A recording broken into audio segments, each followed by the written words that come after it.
प्यारे विद्यार्थियों, आदित्य ज्ञान मैथ्स क्लासेस में आपका फिर से स्वागत है।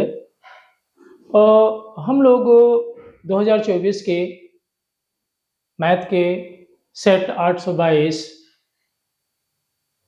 एचवी का सॉल्यूशन कर रहे थे, जिसमें पिछली वीडियो में हमने जो उसके ऑब्जेक्टिव ओएमआर बेस्ड प्रॉब्लम्स थी, 20 क्वेश्चन उनको सॉल्व कराया था।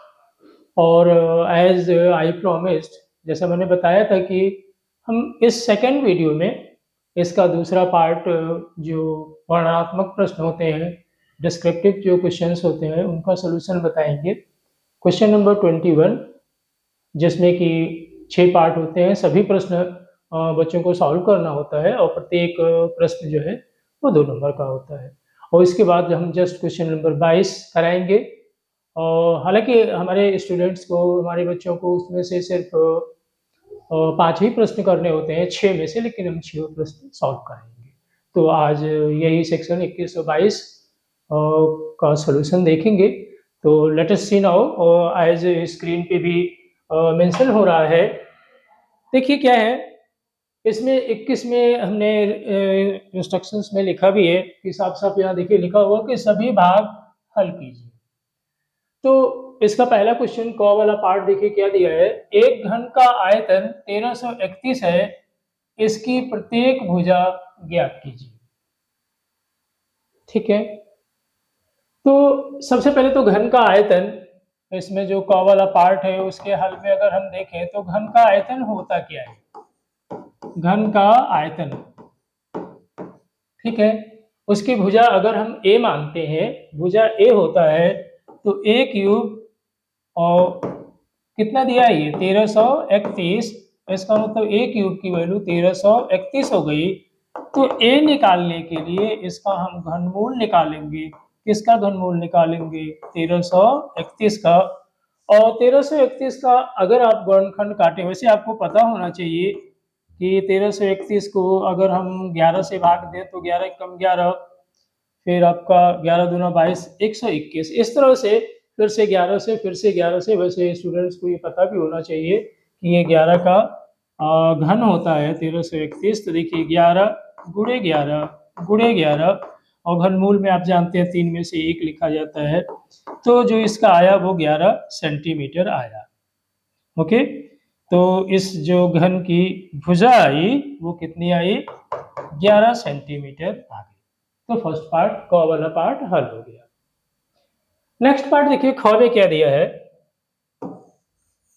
ख में दिया है एक द्विघात समीकरण, द्विघात समीकरण दिया हुआ है, और इस द्विघात समीकरण जो कि लिखा है x square plus 3x minus P बराबर 0 का एक मूल 2 है। तो p का मान ज्ञात कीजिए। ठीक है, देखिए अगर किसी द्विघात समीकरण का कोई भी मूल है तो निश्चित है कि वो द्विघात समीकरण को मूल संतुष्ट करेगा। सबसे अच्छा तरीका, वैसे मूलों का योग, मूलों का गुणनफल से भी लगा सकते हैं, बट हमें जरूरत नहीं है। हमें सिर्फ क्या करना है, इसको संतुष्ट करा दीजिए। मूल क्या है? देखिए जो द्विघात समीकरण दिया हुआ है वो क्या दिया हुआ है, साफ साफ देखिए क्या दिया है। X square plus 3x minus p is equal to 0। इसका मूल क्या है? 2 है। एक मूल 2 है तो इसको संतुष्ट करेगा। तो इसका मतलब ये हुआ कि जब चूंकि मूल 2 है तो इसको संतुष्ट करेगा, क्योंकि इस समीकरण का एक मूल क्या दिया हुआ है? 2 है। तो मूल हमेशा समीकरण को संतुष्ट करता है, इसलिए यहाँ 2 का स्क्वायर प्लस 3 गुणे 2 minus p is equal to 0। Solve कर लीजिए। देखिए यहाँ 4 और plus 6 is equal to p हो गया। इसका मतलब हमारा पी का मान कितना आ गया? 10 आ गया। ठीक है, तो हमने इसका जो पी का मान है वो ज्ञात कर लिया। नेक्स्ट क्वेश्चन देखा जाए।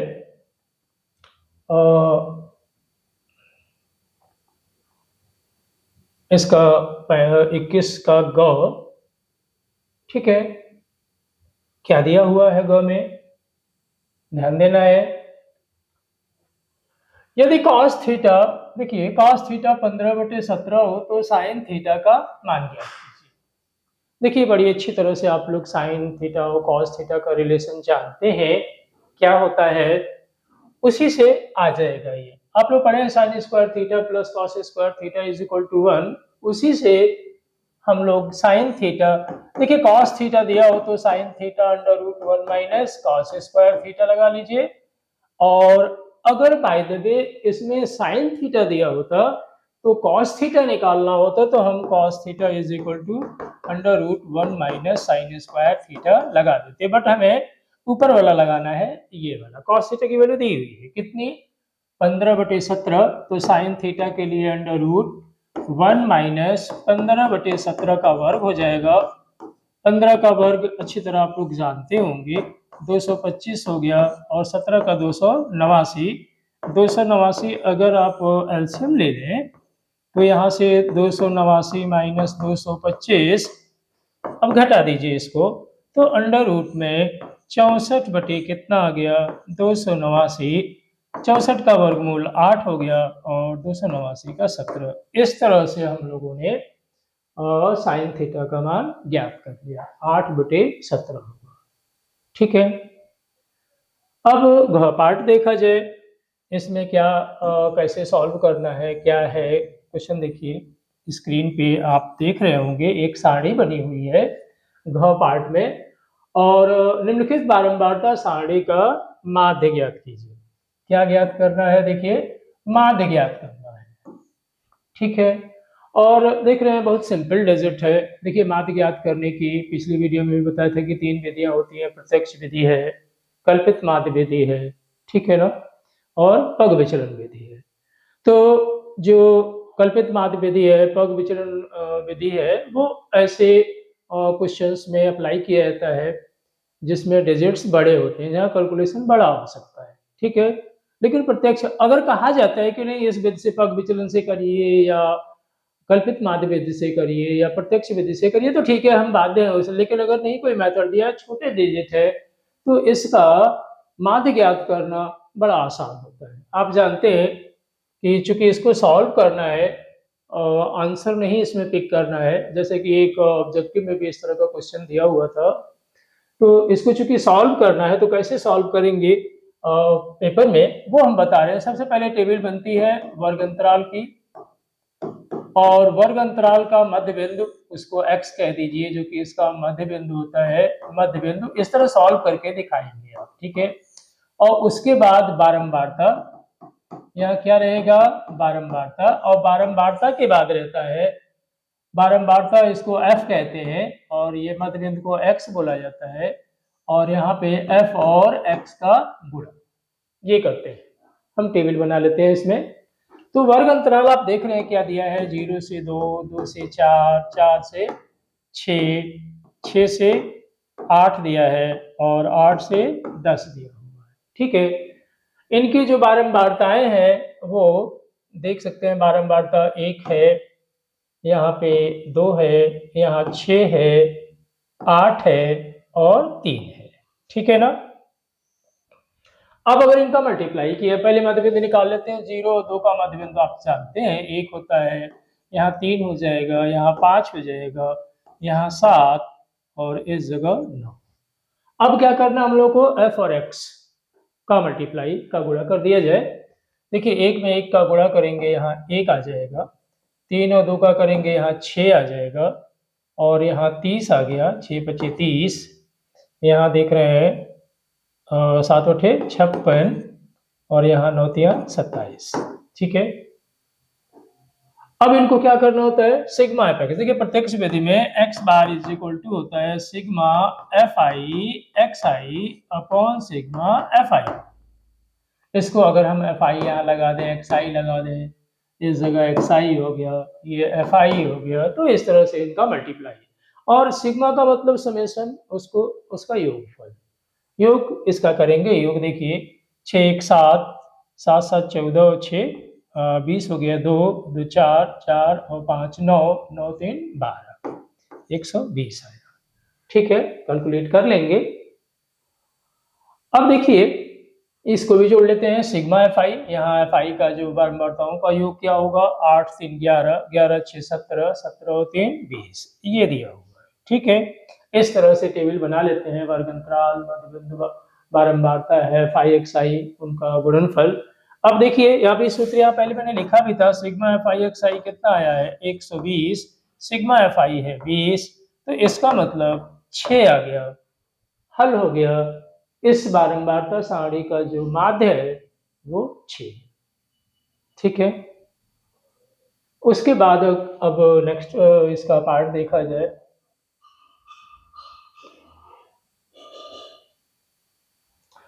अंग वाला पार्ट है इसका, और इसमें 21 नंबर की प्रॉब्लम्स में बता भी चुके हैं पहले कि सभी प्रश्न आपको सॉल्व करने होते हैं। ठीक है, अब इसका जो अंग पार्ट है, इसका 5वां पार्ट जो है वो देखिए क्या दिया है। बिंदुओं -3, 10 और 5, 4 को मिलाने वाले रेखाखंड के मध्य बिंदु के निर्देशांक ज्ञात कीजिए। ठीक है, देखिए आप लोग पहले भी बड़ा सिंपल है ये क्वेश्चन। अगर x1 y1 एक बिंदु है, x2 y2 दूसरा बिंदु है, तो इसके मध्य बिंदु का जो बिल्कुल एग्जैक्टली बीच में पड़ता है उसका निर्देशांक होता है x1 प्लस x2 अपॉन 2 और y1 plus y2 upon 2। x निर्देशांकों को जोड़ के 2 से भाग कर दीजिए, y निर्देशांकों को जोड़ के 2 से भाग कर दीजिए, मध्य बिंदु का निर्देशांक आ जाता है। तो देखा जाए सो इजी, इसीलिए हम बात कर रहे थे कि बड़ा आसान है ये। तो मध्य बिंदु का निर्देशांक ज्ञात करना है। x1 आप देख रहे हैं, तो जो 21 के अंगा पार्ट में जो आप सॉल्व करेंगे फार्मूला भी लिख दीजिए और अच्छा होगा। मध्य बिंदु के निर्देशांक ऐसे लिख देंगे, मध्य बिंदु के निर्देशांक, मध्य बिंदु के निर्देशांक लिखना चाहिए, जहां तक संभव हो कुछ वर्डिंग भी यूज करना चाहिए और लिखना चाहिए। ठीक है, x1 plus x2 upon 2, y1 plus y2 upon 2। आप देख सकते हैं x1 कितना है -3, x2 कितना है 5 डिवाइडेड बाई 2, और y1 कितना है 10 और 4, और बटे कितना हो गया 2 हो गया। तो इसमें 2/2 1 आ गया, 14/2 7 आ गया।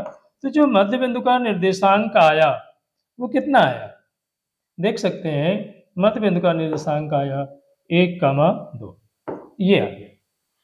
तो हम लोगों ने इसके मध्य बिंदु का भी निर्देशांक ज्ञात कर लिया। ठीक है, अब इसका जो लास्ट पार्ट है 21 नंबर के क्वेश्चन का, ध्यान रखिएगा 21 नंबर के सभी प्रश्न जो है वो 2-2 नंबर के होते हैं। ठीक है, तो अब हम लोग इसका 6 पार्ट का सलूशन देखा जाए। क्या दिया हुआ है, ध्यान दीजिए।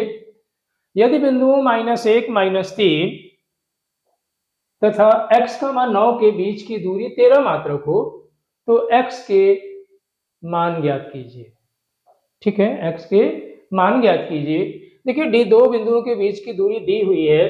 हम लोग दो बिंदुओं के बीच की दूरी का सूत्र जानते हैं, वो डी कितना दिया है 13 दिया है मात्र। तो दूरी क्या होती है, दूरी का सूत्र आप लोग पढ़े हुए हैं, x2 - x1 होल स्क्वायर प्लस y2 - y1 whole square is equal to d होता है। ठीक है, x2 कितना दिया हुआ देख रहे हैं ना, x2 ये x1 है, y1 है, x2 है और ये y2 है। x + 1 हो जाएगा, देख लीजिए इसमें माइनस करेंगे तो अंडर रूट के अंदर वर्ग भी अभी कर सकते हैं, बाद में भी कर सकते हैं। कितना आएगा, x माइनस का माइनस है, यहाँ माइनस का -1 है और इसका क्या है स्क्वायर है। चलिए हम एक लाइन बढ़ा दे रहे हैं, और y2 की वैल्यू 9 है और उसमें से -3 हो रहा है, ये स्क्वायर है, इज इक्वल टू डी का मान 13 मात्रक। चलिए वर्ग कर दें और हल भी कर लें। इधर से आया वर्ग करने पर लिख दीजिएगा, वर्ग करने पर जब वर्ग करेंगे तो x + 1 का होल स्क्वायर प्लस यहाँ 9 और 3 12 हो जाएगा, 12 का वर्ग, और यहाँ पे 13 का वर्ग इधर का हो जाएगा, 13 का वर्ग मतलब 169।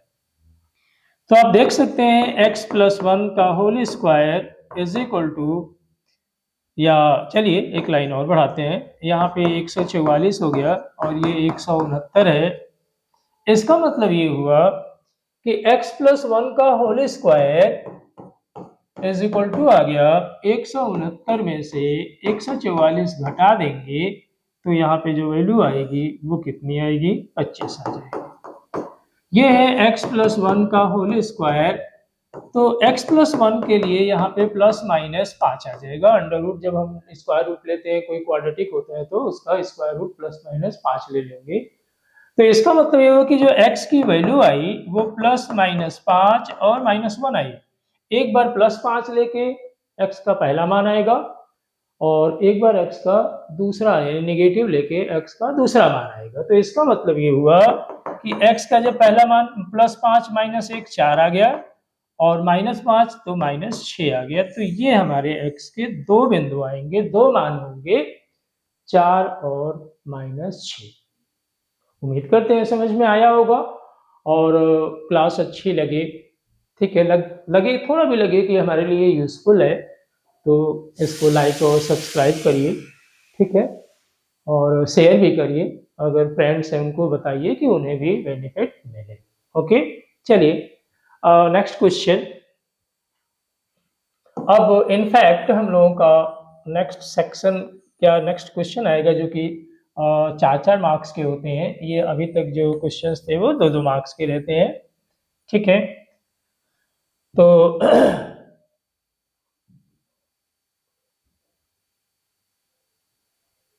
ये है 22 नंबर का क्वेश्चन का क पार्ट। बता चुके हैं कि ये 4-4 नंबर के क्वेश्चंस होते हैं यूपी बोर्ड में, उसी का पेपर है ये, ठीक है। 822 HV जो कि 2024 में ये सेट आया था। एक सेट था, कई सेट आते हैं पूरे यूपी में, उसका एक सेट है। लगभग एक ही तरह की प्रॉब्लम रहती है हर एक सेट में, पैटर्न सबका यही रहता है, इसी तरह की मार्किंग रहती है, ठीक है। तो सबसे पहले देखिए इसमें हम लोग कॉ पार्ट करें कि नहीं 5 भागों को, इस क्वेश्चन में 5 ही भाग हल करने होते हैं, ठीक है। इसमें कितने पार्ट करने होते हैं? 5 पार्ट। देख रहे हैं ना, किन्हीं 5 भागों को हल कीजिए, ठीक है। तो देखा जाए 5 भाग में क्या दिया है, देखिए दो ऐसे क्रमागत विषम धनात्मक पूर्णांक ज्ञात कीजिए जिनके वर्गों का योगफल 290 हो। देखिए इसमें धनात्मक विषम धनात्मक पूर्णांक की बात की है। अगर सम पूर्णांक की बात करें या विषम पूर्णांक की बात करें तो आप देखते हैं एक सम अगर हम 2 लेते हैं तो अगला जो सम होता है वो 4 होता है, 2 का गैप होता है। या विषम अगर 3 लेते हैं तो अगला 5 होता है, 2 का अंतर होता है।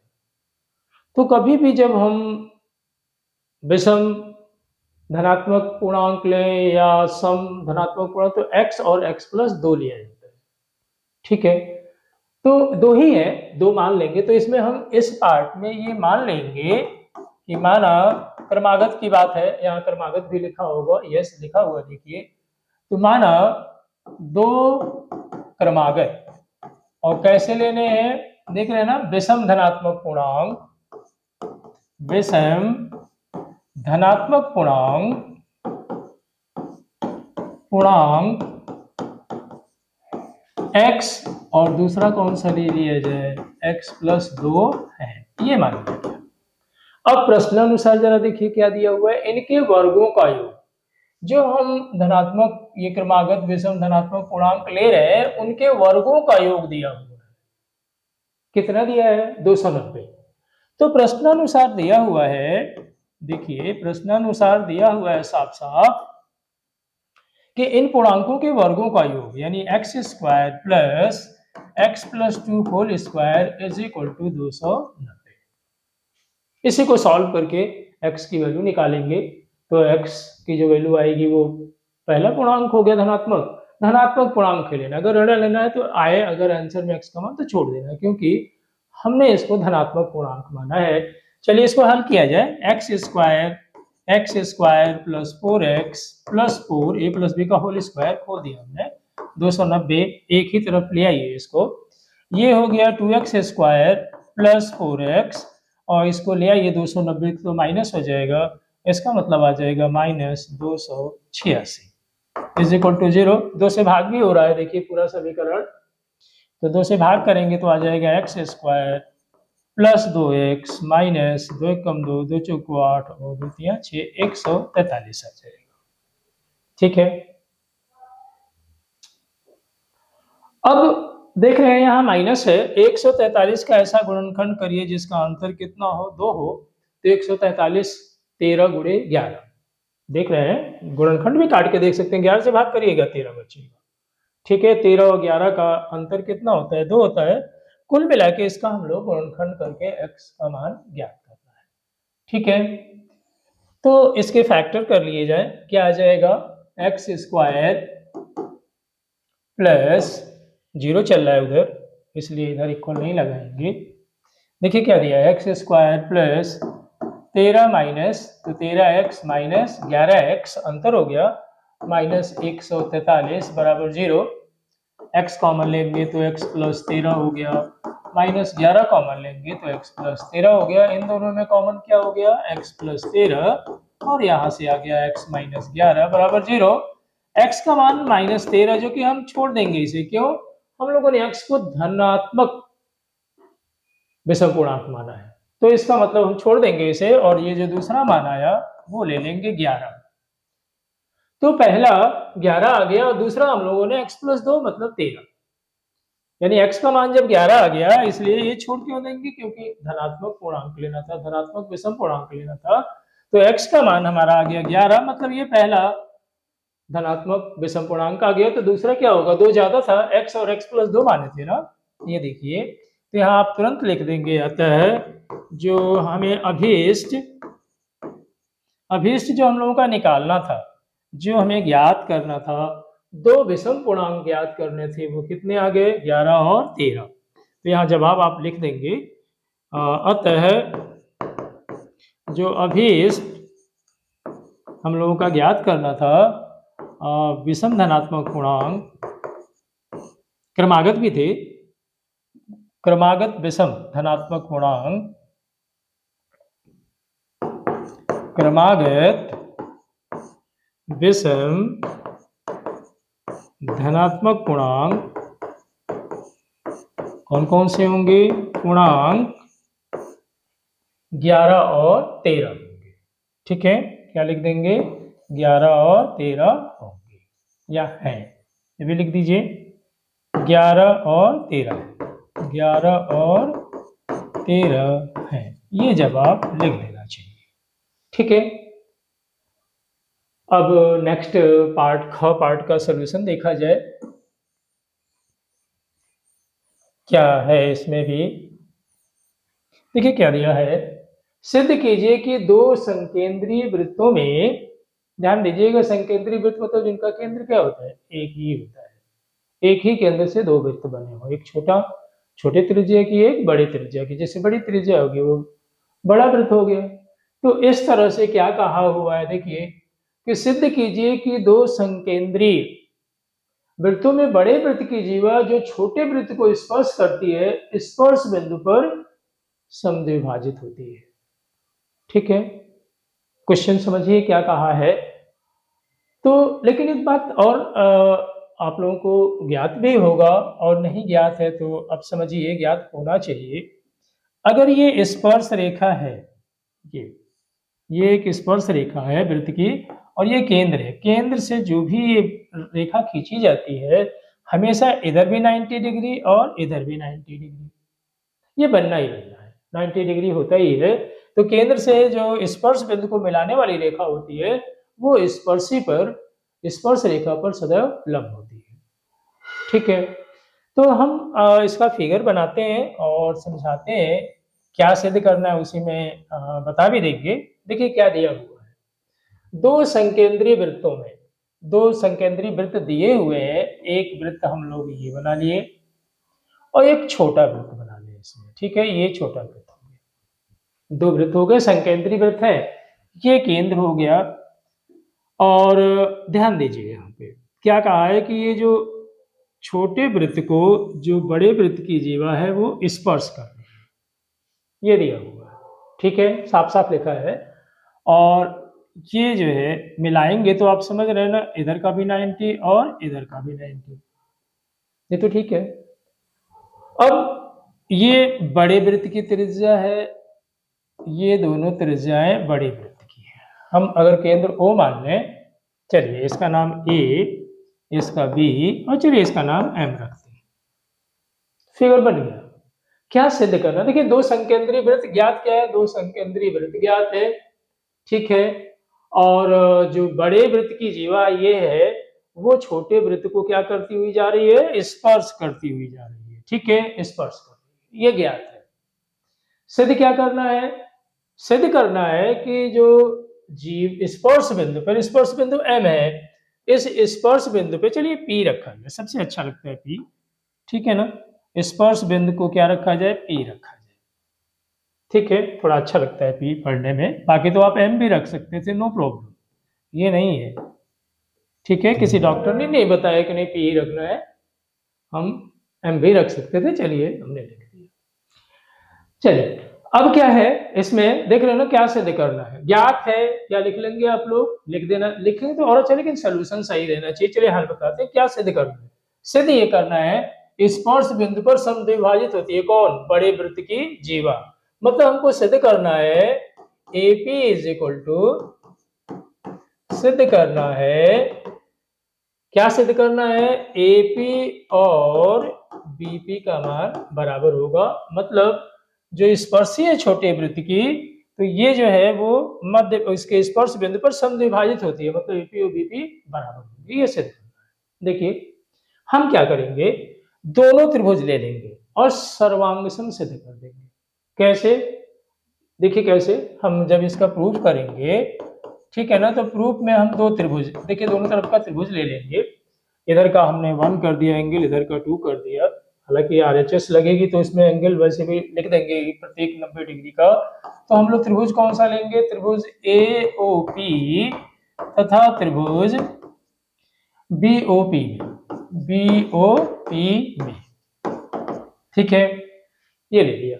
जरा ध्यान दीजिए, कोण 1 कोण 2 के बराबर होगा प्रत्येक 90 डिग्री। देखिए RHS में जो प्रमेय आप लोगों ने पढ़ा है प्रत्येक 90 डिग्री, RHS प्रमेय जो पढ़ा है आपने सर्वांग समता का, जो कि 9th क्लास में, हालांकि 10th में भी जरूरत पड़ती है, तो इसमें क्या होना है RHS में कि एक तो राइट एंगल दोनों होने चाहिए, यानी समकोण त्रिभुज होने चाहिए दोनों, और उनकी हाइपोटेन्यूज मतलब कोण बराबर होने चाहिए, और कोई एक भुजा बराबर, तो वो त्रिभुज क्या होते हैं, सर्वांग सम होते हैं। और सर्वांग सम होंगे तो उसी से सिद्ध हो जाएगा। देखिए कोण 1 कोण 2 के बराबर है, और वास्तव में देखिए जब इसके सामने के OA is equal to OB, क्यों, ये तो बड़े वृत्त की त्रिज्याएं है ना, बड़े वृत्त की त्रिज्याएं हैं, तो बड़े वृत्त की त्रिज्या, किसी भी वृत्त की त्रिज्याएं आपस में क्या होती है, बराबर होती है, समान होती है, तो बड़े वृत्त की त्रिज्याएं, इसलिए ये समान। चलिए दो चीजें हो गई। और तीसरी जो आप देख रहे हैं OP दोनों त्रिभुजों में उभयनिष्ठ है, OP is equal to OP उभयनिष्ठ है, ये दोनों में कॉमन है, ठीक है ना, उभयनिष्ठ है, तो इसमें RHS लग रही है। अतः RHS सर्वांग समता प्रमेय से चित्र उम्मीद करते हैं समझ में आ गया होगा। एक बार और देख लीजिए आप लोग, एंगल 1 एंगल 2 के इक्वल होगा प्रत्येक 90 डिग्री, और OA is equal to OB बड़े वृत्त की त्रिज्याएं हैं, और OP जो है दोनों में उभयनिष्ठ है। इस तरह से ये RHS लग रही है। अब हम ये फिगर रफ कर दे रहे हैं, आपने देख लिया इसको, तो हम यहाँ लिखेंगे, तो कौन सी प्रमेय लग रही है, RHS सर्वांग समता प्रमेय से, RHS right angle hypotenuse side, सर्वांग समता प्रमेय से, समता प्रमेय से ये दोनों त्रिभुज क्या हो जाएंगे, सर्वांग सम हो जाएंगे। त्रिभुज AOP सर्वांग सम हो जाएगा त्रिभुज BOP, ठीक है। और जब सर्वांग सम होगा, इसलिए जो भुजा हम लोगों ने बनाई थी AP इज इक्वल टू क्या था, BP CPCT से corresponding part of congruent triangle, ठीक है ना। और जो संगत भाग होते हैं, ठीक है, सर्वांग सम त्रिभुज के जो संगत भाग होते हैं वो समान होते हैं, CPCT यही है। तो यही सिद्ध कर लिया हम लोगों ने कि जीवा जो है वो स्पर्श बिंदु पे समद्विभाजित होगी, बड़े वृत्त की जीवा स्पर्श बिंदु पे समद्विभाजित होगी। ओके, चलिए नेक्स्ट प्रॉब्लम देखी जाए इसकी।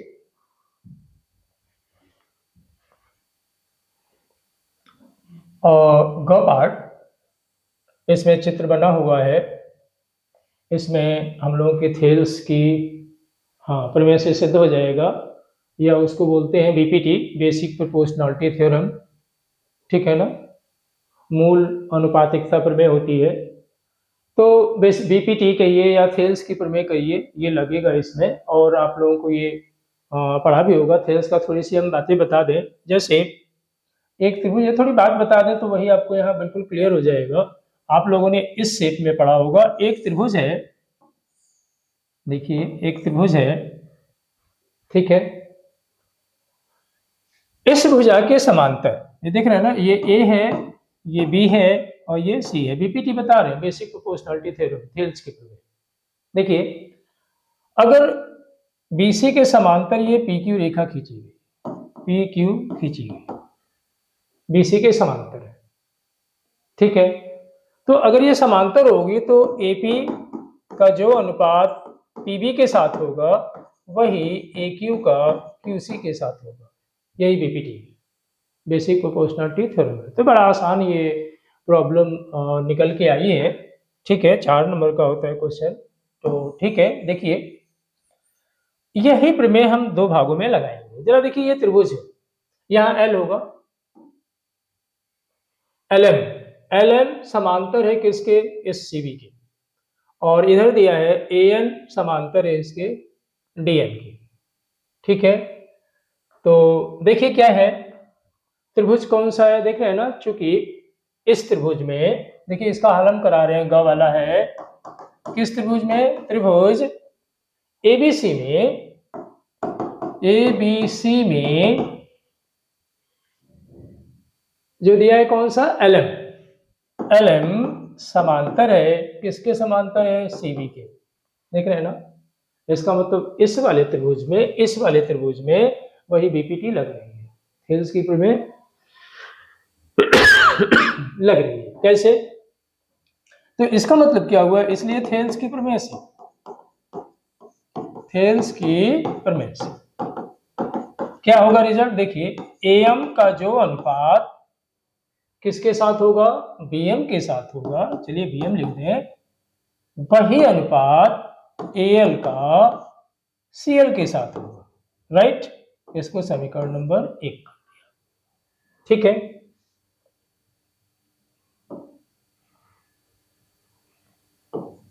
ठीक है ना, ये समीकरण नंबर 1 हो गया। अब नीचे की त्रिभुज में देखिए, त्रिभुज ये नीचे वाली त्रिभुज कौन सा, ए सी डी, त्रिभुज ए सी डी में कौन समांतर है, दिया हुआ है L N, L N parallel है, किसके पैरेलल है, L N parallel to C D, तो पैरेलल है तो फिर से वही प्रमेय लग रही है, इसलिए थेल्स की पुनः थेल्स की प्रमेय से, थेल्स की प्रमेय से, या इसको आप बेसिक प्रोपोर्शनलिटी थ्योरम, आधारभूत समानुपातिकता प्रमेय कह सकते हैं। तो देखिए थेल्स की प्रमेय से फिर से वही हाल इधर से, एन का जो अनुपात डीएन के साथ होगा, ठीक है, वही अनुपात एएल का सीएल के साथ होगा। ये 2 हो गया। जरा ध्यान दीजिए, इन दोनों के राइट हैंड साइड समान है, तो इसका मतलब लेफ्ट हैंड साइड इक्वल होंगे। तो समीकरण 1 व 2 से यही सिद्ध करना था। समीकरण 1 व 2 से देख रहे हैं ना, लेफ्ट हैंड साइड इक्वल होंगे, ए एम का जो अनुपात बी एम के साथ होगा वही ए एन का डी एन के साथ होगा। यही हमें रिजल्ट प्रूफ करना था, ठीक है ना। तो इसमें टोटली थेल्स की प्रमेय से और सिंपल सा प्रॉब्लम थी, सॉल्व प्रूफ हो गई, ठीक है। चलिए अब नेक्स्ट क्वेश्चन देखा जाए, नेक्स्ट पार्ट देखा जाए इसका।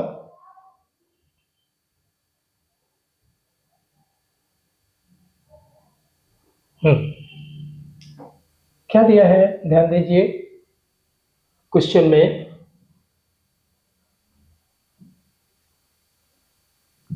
सॉरी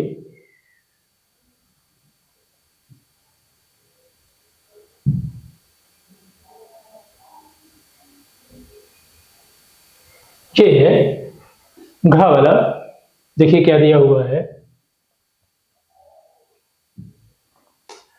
द्विघात बहुपद दिया है, द्विघात बहुपद x square plus 7x plus 10 के पहले शून्य ज्ञात कीजिए और शून्यकों तथा गुणांकों के बीच के संबंध की सत्यता की जांच कीजिए। देखिए सबसे पहले तो कहा है कि ये जो द्विघात बहुपद है उसके शून्य ज्ञात कीजिए। ठीक है, तो सबसे पहले हम लोग गुणनखंड से क्या करेंगे, इसका शून्य ज्ञात करेंगे और जो शून्य ज्ञात करेंगे उसी का फिर जो सूत्र है संबंधों के गुणांकों के संबंधों का उसको सत्यापित करेंगे। तो सबसे पहले तो हम लोग शून्य निकाला जाए। ये घ पार्ट है x square plus 7x plus 10, इसका गुणनखंड कर लिया जाए x square plus 5x plus 2x plus 10, common ले लीजिए, x plus 5 2 x plus 5, x plus 5 फिर से कॉमन है तो x प्लस 2। उम्मीद करते हैं कि आप लोगों को गुणनखंड आता होगा। इस तरह से हमने कुछ गुणनखंड पे विशेष बात नहीं बताई कि कैसे गुणनखंड किया गया, वैसे ये तो प्लस है तो 10 का ऐसा गुणनखंड जिसका योग कितना हो 7 हो, उसी से हो। अब शून्य का मतलब ये जो शून्य बना दे, तो ये शून्य किसको जो शून्य बनाएंगे तो -5, इसको शून्य बनाएंगे तो -2, अतः शून्य जीरो करके x प्लस 5 को जीरो करेंगे तो कितना आएगा, x की वैल्यू -5 आएगी। तो पहला शून्य जो आए वो क्या है, शून्य क्या है -5 और यहां से कितना आ जाएगा -2, ये आ गया। देखिए जो यहां दिया है गुणांक, शून्यकों तथा गुणांकों के बीच का संबंध की सत्यता की जांच करनी है, मतलब शून्यकों का योग और शून्यकों का गुणनफल। तो हम इस मैनुअल तरीके से जो गुणनखंड विधि से जो हम लोगों ने मूल निकाला है, शून्यक निकाला है, तो पहले उनका योग और गुणा कर लिया जाए, फिर सूत्र के द्वारा जो है जो गुणांकों और इसमें शून्यकों में संबंध का जो है उसकी सत्यता तभी तो जांच कर पाएंगे। तो सबसे पहले तो हम यहाँ निकाल लें शून्यकों का योग, शून्यकों का योग, ये दोनों शून्य को मतलब योग कर देना है, -5 प्लस -2, इसका मतलब कितना आ गया -7, और शून्यकों का गुणनफल, शून्यकों का गुणनफल, इन दोनों का गुणा कर दिया जाए, गुणन या गुणनफल, ठीक है ना, गुणनफल क्या होगा, -5 गुणे -2 मतलब कितना आ गया 10। ठीक, ये तो जो हम लोग शून्य ज्ञात किए उसके आधार पे, चूंकि हम लोगों को सत्यता की जांच भी करनी है तो अब हम लोग करेंगे सत्यता की जांच। लेकिन सत्यता की जांच से पहले हम थोड़ा सा याद दिला दें, मे भी हो सकता है स्टूडेंट जानते हो ना जानते हो, लेकिन मेरा काम है बताना कि चूंकि हम रिवीजन कह दीजिए एक तरह से करा रहे हैं, पेपर जो अनसॉल्व होते हैं एक तरह से रिवीजन ही होता है। चलिए, तो सबसे पहले तो थोड़ी बात बताएं, फिर हम सत्यता की जांच करेंगे। ठीक है, इस क्वेश्चन का पार्ट नहीं है, थोड़ी जानकारी हम देना चाहेंगे। तो ये तो निकल आया ना, देख लीजिए, बस ये ध्यान रखना है कि शून्यकों का योग आया -7 और गुणनफल आया 10। अभी हम सत्यता की जांच नहीं कर रहे हैं, थोड़ा सा एक थोड़ी सी बातें बता दें, तब हम बात करेंगे सत्यता की जांच करेंगे। ठीक है, देखिए एक द्विघात का जो व्यापक रूप होता है ax square plus bx plus c, ठीक है, जो एक द्विघात बहुपद होता है उसका ये होता है। इसमें शून्यकों का योग होता है, शून्यकों का योग, शून्यकों का योग, हम थोड़ा सा शून्यकों का योग, इसमें शून्यकों का योग क्या होता है -b/a, और शून्यकों का गुणनफल क्या होता है, इसमें गुणनफल होता है c/a। ये a क्या है, एक्स स्क्वायर का गुणांक, b क्या है x का गुणांक, और c क्या है अचर पद है। ठीक, तो अब जो क्वेश्चन दिया है उस अब हम सत्यता की जांच करेंगे। ये थोड़ी जानकारी हम बताना चाह रहे थे अपने स्टूडेंट्स को, विद्यार्थियों को। तो सबसे पहले अब हम इस पार्ट को भी हटा दे रहे हैं, सिर्फ हम रख रहे हैं इतना पार्ट, शून्यकों का योग और शून्यकों का गुणनफल, ये रख रहे हैं। अब सूत्र के द्वारा तो हम ऐसे लिख देंगे सत्यता की जांच, ठीक है, की जांच, ये हम लोग करना चाह रहे हैं। तो सूत्र से निकालेंगे। ए की वैल्यू कितनी है जरा देखिए, पहले नोट कर लीजिएगा, 1 है, एक्स स्क्वायर का गुणांक यहाँ। बी की वैल्यू कितनी है, 7 है, और सी की वैल्यू कितनी है, 10 है। तो शून्यकों का योग, ध्यान दीजिए, शून्यकों का योग के लिए अभी भी सूत्र बताया था, माइनस बी अपॉन ए, -7/1, मतलब -7 आया। एग्जैक्टली वही जो हम लोगों ने गुणनखंड शून्य ज्ञात करके ज्ञात किए थे। और शून्यकों का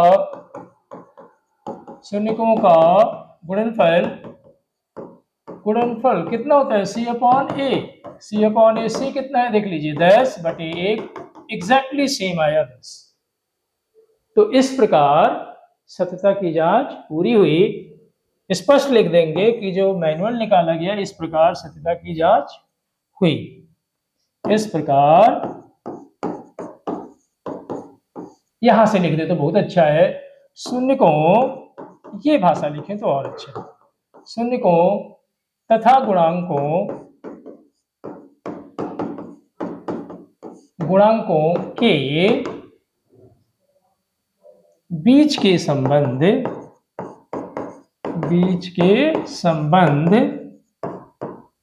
की सत्यता की जांच हुई या जांच पूरी हुई,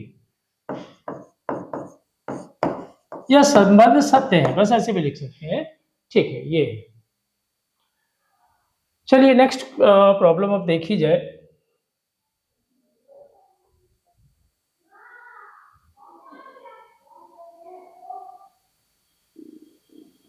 ये है माध्यक ज्ञात करना। ठीक है, जो नेक्स्ट पार्ट है उसमें हम लोगों को क्या ज्ञात करना है, माध्यक। देख रहे हैं उनके बारंबारता सारणी से माध्यक ज्ञात कीजिए। देखिए 9th में भी माध्यक था, लेकिन वो आंकड़े अवर्गीकृत थे। 10th में वर्गीकृत आंकड़े हैं, ये वर्गों के रूप में दिए हैं। तो लेकिन 9th वाला सूत्र भी यहाँ काम आता है, पदों की संख्या पे जो आप लोग करते हैं। तो इसमें एक केवल जो इसका जो ट्रेंड होता है बनाने का, वो किस तरह बनेगा, वो हम थोड़ा टेबल बनाए। और जो पदों की संख्या वास्तव में क्या होती है, बारंबारताओं का योग। ठीक है, तो सबसे पहले तो क्या लिखा जाता है, हम टेबल बना रहे हैं। देखिए सबसे पहले लिखा जाता है वर्ग अंतराल। इसमें ज़्यादा कुछ नहीं बनना है, वर्ग अंतराल केवल संचयी बारंबारता बनती है बस। वर्ग अंतराल के बाद क्या बनता है, बारंबारता, और उसके बाद संचयी बारंबारता, ये बनता है संचयी बारंबारता। ठीक है, वर्ग अंतराल देख रहे हैं 0 से 10, 10 से 20, 20 से 30, 30 से 40 और 40 से 50, ये है। ठीक है, बारंबारताएं कितनी दी हैं, 2, 4, 7, 3 और 2। ठीक है, संचयी बारंबारताएं पहले ये 2 लिख देते हैं। 2 में अगला ये 4 जोड़ेंगे तो 4 2 कितना होगा, 6, 6 में 7 जोड़ेंगे 13, 13 में 3 जोड़ेंगे कितना आएगा,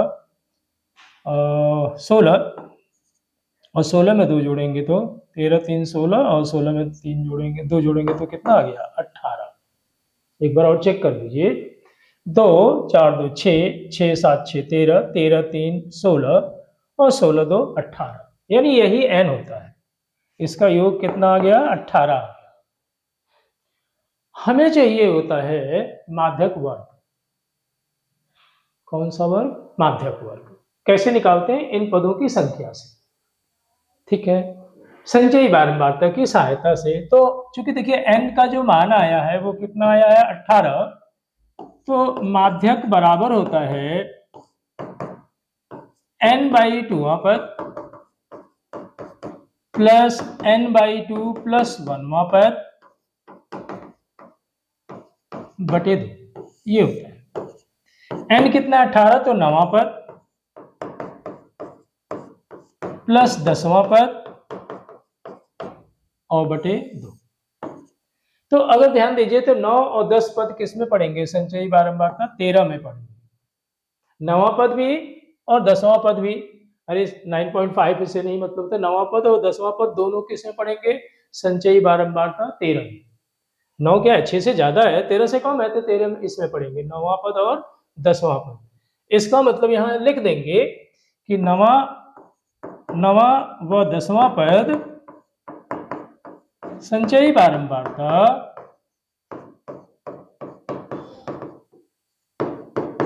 13 में होंगे, 13 में होंगे, ये है।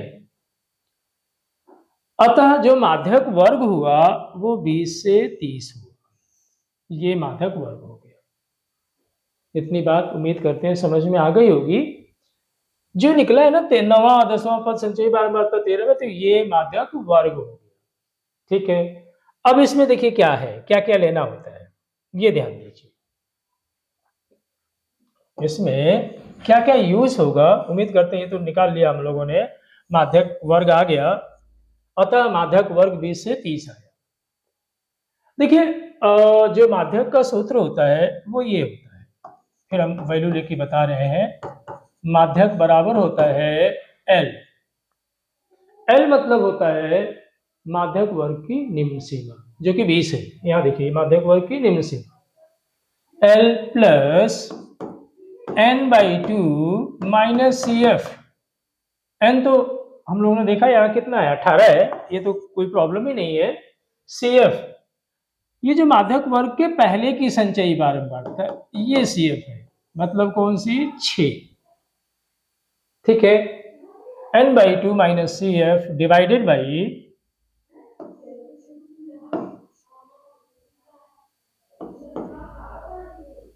ठीक है एल प्लस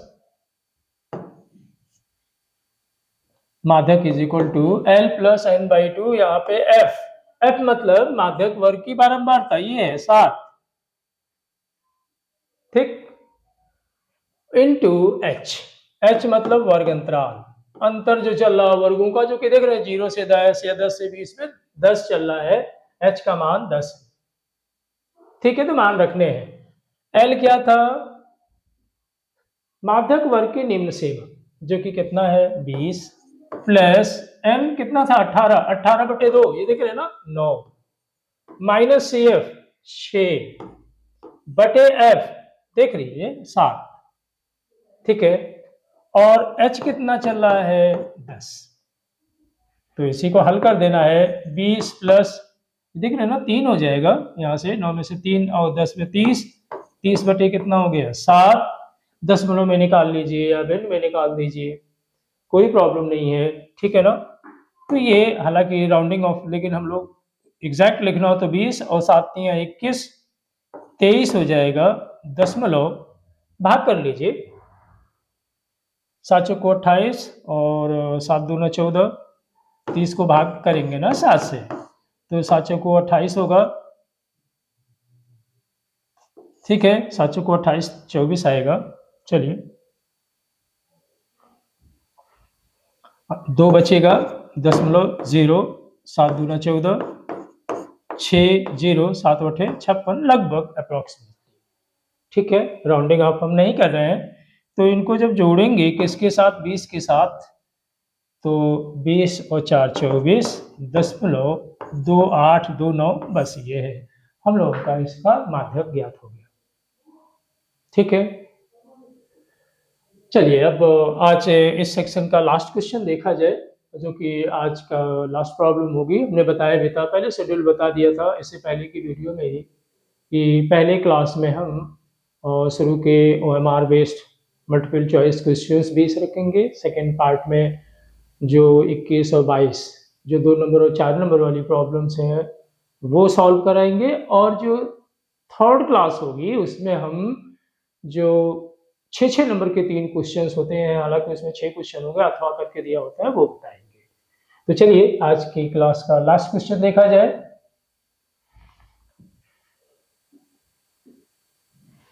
ये च पार्ट जो कि प्रायिकता से संबंधित है। ठीक है, हाँ देखिए क्या दिया हुआ है। एक थैले में 5 लाल और कुछ नीली गेंदें हैं। ठीक है, उम्मीद करते हैं प्रायिकता के कुछ क्वेश्चन तो आप लोगों ने किए होंगे। बट देखिए इसमें क्या है, एक थैले में 5 लाल और कुछ नीली गेंदें हैं। यदि इस थैले में से नीली गेंद निकालने की प्रायिकता लाल गेंद निकालने की प्रायिकता की दूनी है, तो थैले में नीली गेंदों की संख्या ज्ञात कीजिए। थैले में नीली गेंदों की संख्या हम मान लेंगे x, पहले ही मान लेंगे। तो कैसे सॉल्व करेंगे, हमने मान लिया, माना नीली गेंदों की संख्या, पहले मान लिया नीली गेंदों की संख्या कितनी मान लिया जाए, x मान लिया। तो कुल गेंदें कितनी हो गई, कुल संख्या गेंदों की कितनी हो जाएगी, कुल गेंदों की संख्या, गेंदों की संख्या आप समझ सकते हैं कितना हो जाएगा, x + 5। भाई नीली x हो गई और 5 लाल है तो x + 5 गेंद। अब प्रायिकता ज्ञात करनी है, लाल गेंद की प्रायिकता। देखिए जब थैले में गेंदें रखी रहती है तो कुल गेंद होती है उनकी कुल संभव परिणाम। लाल निकालनी है तो लाल की संख्या घटना से रिलेटेड हो गया यानी एनी। तो लाल गेंद की प्रायिकता पहले निकाल लें, गेंद के लाल होने की प्रायिकता या लाल गेंद की प्रायिकता, लाल गेंद की प्रायिकता देखिए कितना हो जाएगा, 5 लाल गेंदें हैं और कुल गेंदें कितनी है, x + 5। अब नीली गेंद की प्रायिकता निकाल लीजिए, नीली गेंद की प्रायिकता या नीली गेंद होने की प्रायिकता एक ही बात है, x/x + 5। अब जरा प्रश्न अनुसार देखिए क्या कह रहे हैं, कह रहे जो नीली गेंद की प्रायिकता है वो लाल गेंद की प्रायिकता की दूनी है, लाल गेंद की प्रायिकता से दूनी है। तो प्रश्नानुसार दिया हुआ है, प्रश्नानुसार नीली गेंद वाली जो प्रायिकता है यानी x/x + 5 जो है वो 2 गुणे लाल गेंद की प्रायिकता जो है उसकी दूनी हो गई। ठीक है, इसी को हल कर लें, x + 5 x + 5 कट जाएगा, x का मान कितना आ गया 10। इसका मतलब थैले में नीली गेंदों की संख्या कितनी थी, 10 थी। तो इस प्रकार हम लोगों ने आज की प्रॉब्लम्स को सॉल्व किया। ठीक है, क्लास अच्छी लगी हो तो निश्चित लाइक और सब्सक्राइब करिए।